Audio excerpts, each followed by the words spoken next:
نحمده ونصلي على رسوله الكريم أما بعد فأعوذ بالله من الشيطان الرجيم بسم الله الرحمن الرحيم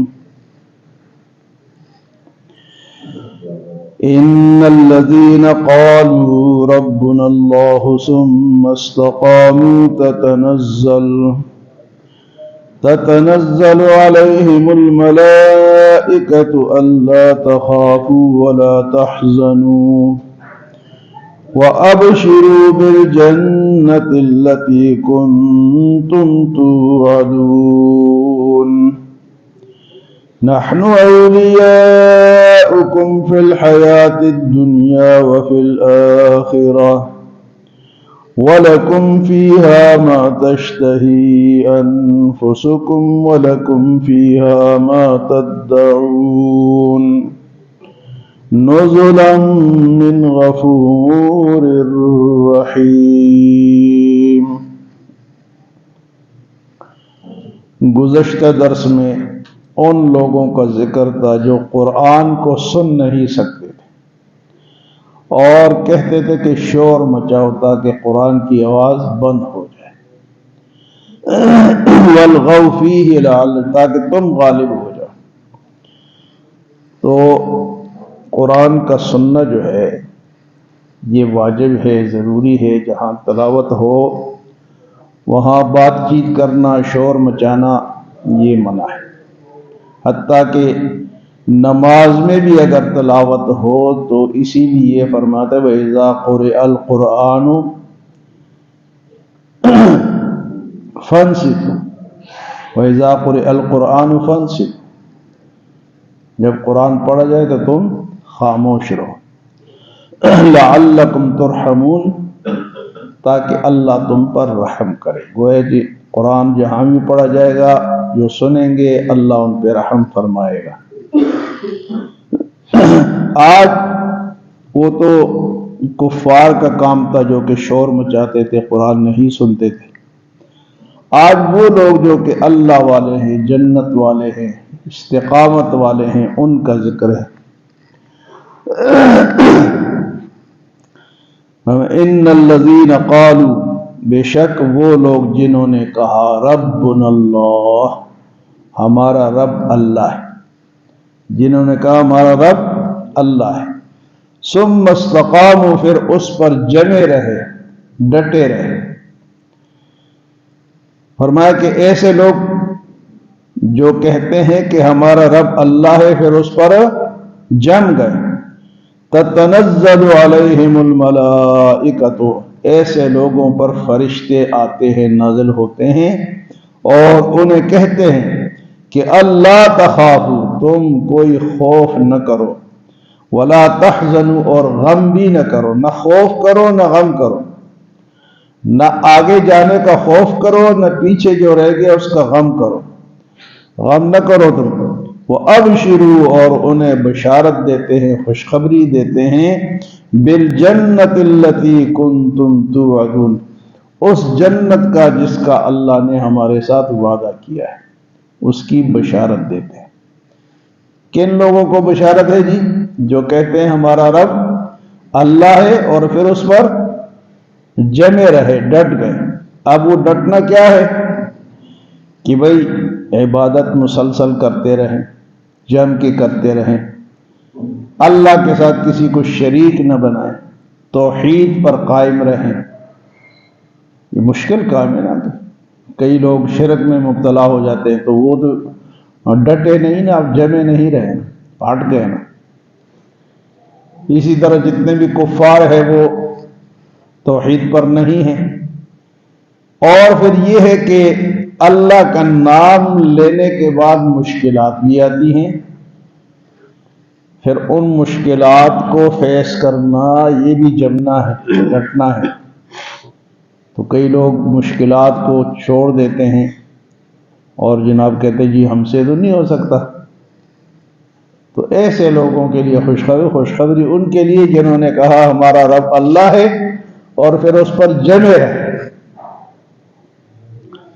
شریعت کے احکام جتنے بھی ہیں اس پہ جو لوگ عمل کرتے ہیں وہ اس اللہ کے ایمان لانے پر جمے ہوئے، ڈٹے ہوئے، اور جو چھوڑ دیتے ہیں کبھی کیا کبھی نہیں کیا تو وہ جمے ہوئے نہیں تو جو جم جاتے ہیں، ڈٹ جاتے ہیں، ان کے لیے کیا ہے؟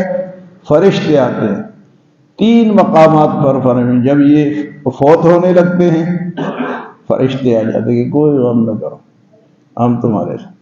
پھر جب قبر میں جاتے ہیں تو پھر بھی فرشتے کہتے ہیں کہ کوئی خوف اور غم نہ کرو، اور جب حشر کے میدان میں اٹھیں گے تو پھر فرشتے کہیں گے کہ آج تمہیں کوئی فکر نہیں ہونی چاہیے۔ تو فرمایا ان الذین قالوا ربنا اللہ، بے شک وہ لوگ جنہوں نے کہا ہمارا رب اللہ ہے، ہمارا پالنے والا، ہمارا پرورش کرنے والا، ہمارا خالق، ہمارا مالک رب کون ہے؟ اللہ۔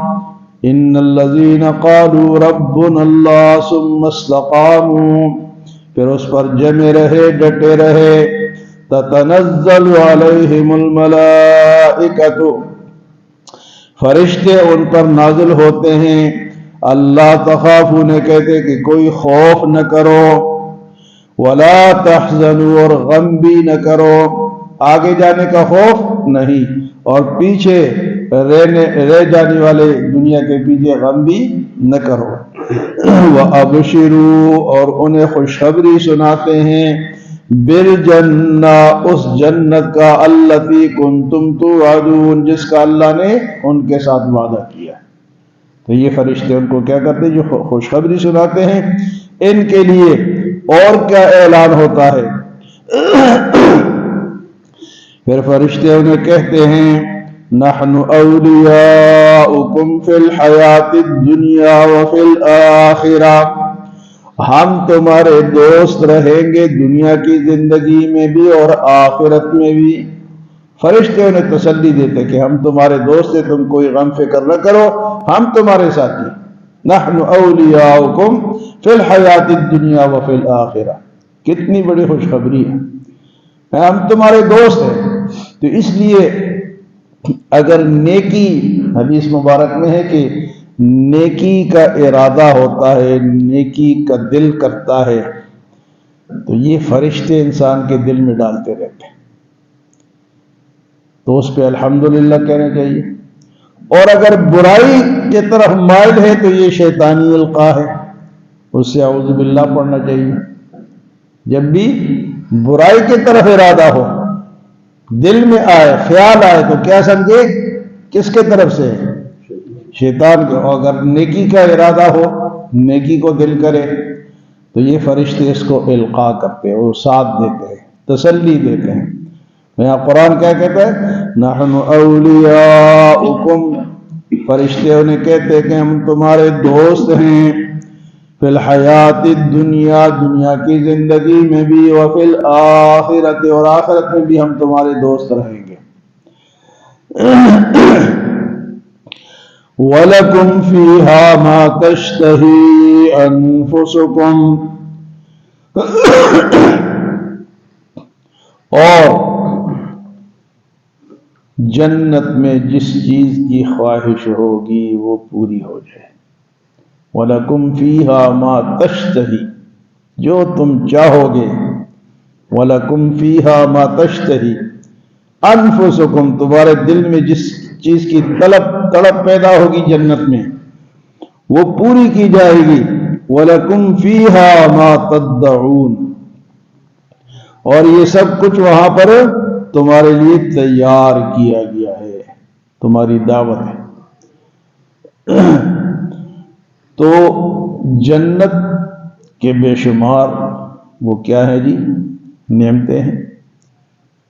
تو کہتے ہیں جو تمہارا دل چاہے گا، جس پھل کو دل کرے گا، جس کھانے کو دے گا، تاکہ حدیث میں آتا ہے کہ پرندہ اڑ رہا ہے اور اس مومن بندے کی خواہش ہوئی کہ یہ پرندہ میں کھاؤں، تو پرندہ جناب اس کے سامنے بنا ہوا آ جائے گا، پکا پکایا بنا ہوا۔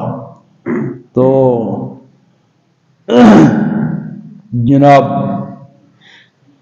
جس طرح یہاں تکے بنتے ہیں نا، تکے بڑے اچھے تکے بن رہے ہیں جی، تو سٹیم روسٹ اور فلانا روسٹ تو جنت میں وہ اڑتا ہوا پرندہ بن کے اس کے سامنے پیش کر دیا جائے گا۔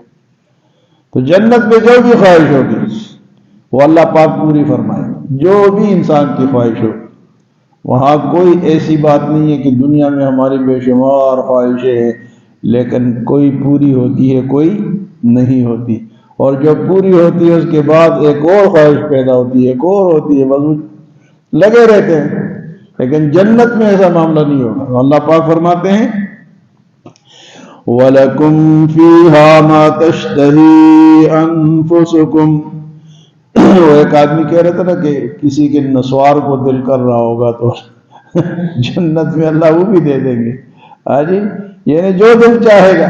حالانکہ جنت میں یہ چیزیں ہیں نہیں، لیکن اگر بفرض محال کسی کا دل کرے بھی کہ میں نے فلاں چیز کھانی ہے فلاں، تو وہاں ملے شراباً طہورا، پاک۔ ابھی ہم نے پڑھا ہے نماز میں، آپ نے سنا ہے کہ شراباً طہور، پاک شراب بھی ملے گی۔ یہاں تو حرام ہے تو وہاں تو پاک شراب بھی ملے گی۔ نحن اولیاؤکم فی الحیات الدنیا وفی الآخرہ۔ وہ فرشتے جو انہیں خوشخبری سنائیں گے ساتھ یہ بھی کہیں گے کہ ہم تمہارے ساتھی ہیں، تمہارے دوست ہیں، دنیا کی زندگی میں بھی اور آخرت میں بھی۔ وَلَكُمْ فِيهَا مَا تَشْتَهِي أَنفُسُكُمْ، اور جو تمہارے دل میں آئے گا جنت میں وہ تمہیں ملے گا۔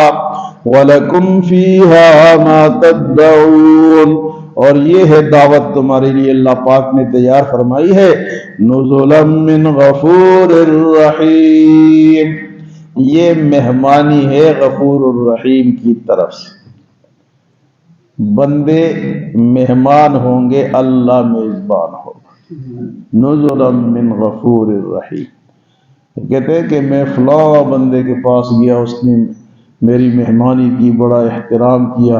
حالانکہ آج کل وہ ہے نہیں، مہمان جہاں بھی دیکھتے ہیں تو پتلی گلی سے دوسرے طرف، اور آج کل تو موبائل ہے، کہتے ہیں جی آپ کدھر ہو، کہتے ہیں میں تو پشاور میں ہوں میں بیٹھا ہوگا تو کہتا ہے میں تو ادھر نہیں ہوں، میں تو پشاور میں، یا میں اس ٹائم اسلام آباد ہوں یا پنڈی میں تلاش کر رہا ہے۔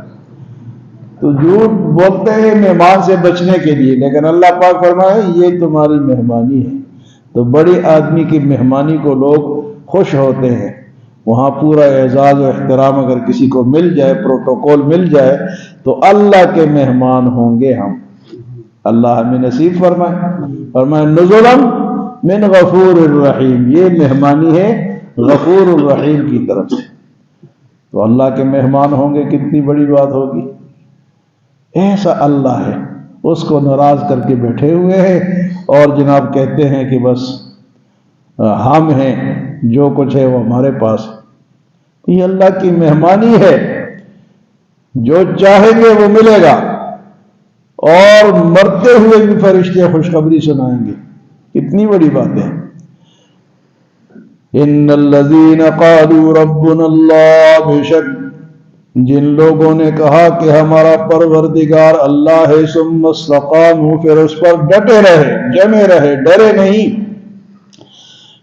تتنزل علیہم الملائکۃ، ان پر فرشتے نازل ہوتے ہیں، اللہ تخافوا، کہ تم خوف نہ کھاؤ، ولا تحزنوا، اور غم بھی نہ کرو، وابشروا بالجنۃ التی، اور اس جنت کی خوشخبری ان کو سناتے ہیں، کنتم توعدون، جس کا وعدہ اللہ نے کیا ہے ان کے ساتھ، نحن اولیاؤکم فی الحیات الدنیا وفی الآخرہ، فرشتے نے کہیں گے کہ ہم تمہارے ساتھی ہیں دنیا کی زندگی میں بھی اور اخروی زندگی میں بھی، وَلَكُمْ فِيهَا مَا تَشْتَهِي أَنفُسُكُمْ، اور اس میں لیے اس جنت میں ان جنت کے لیے، ان جنتیوں کے لیے وہ کچھ ہے جس کی وہ خواہش کریں گے، تمنا کریں گے، وَلَكُمْ فِيهَا مَا تَدَّعُونَ،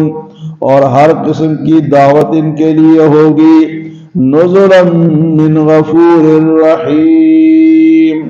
تو یہ ہے مہمانی غفور الرحیم کی طرف سے۔ اللہ ہمیں عمل اور سمجھ کی توفیق عطا فرمائے۔